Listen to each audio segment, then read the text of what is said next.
Hey Jamie, we're going to take a look at your week 1 assignment 4. I don't know how much of this is really the materials and how much is I think just kind of your rendering.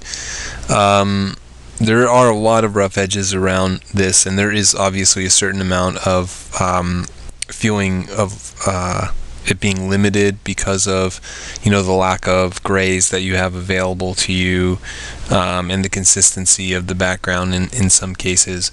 Like in the one that's just the marker only, I think that the markers themselves are just not really up to the task right now. There's a lot of bleeding occurring.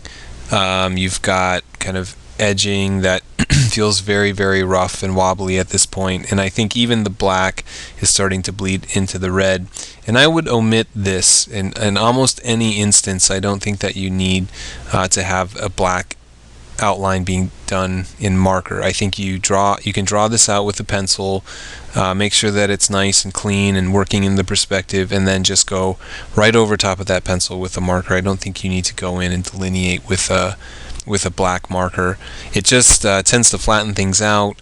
You're just almost asking for trouble because of things like the bleeding, or if you make a mistake with the marker and it's black, there's nothing you can do about it. So I would just avoid it altogether. I can understand the reasoning, and this is again where not having the materials really comes into play, because you're trying to separate each side of the cube. But I think it does more harm than good in this case. The colored pencil one, I think it is mixed. The colored pencil and you trying to render the different values of the sides of the cube are, I think, well intentioned, but the marker underneath it is very inconsistent. You've got a lot of these edge issues that feel very rough and are taking away from the overall, I'd say, believability of the cube. And the colored pencil, while I think it's doing the job in terms of the value, I think it needs to be integrated a little bit more, or a little bit better. Try and get a little more smoothness out of the colored pencil, which is going to require taking a little bit more time. You can't make kind of these big, bold kind of strokes of coverage. You have to kind of go very slowly and work very slowly from kind of one area to another to make sure that it's even. And it does require a little bit of layering sometimes. You can layer maybe a darker red with another layer of black over top of it without putting a huge amount of pressure on it.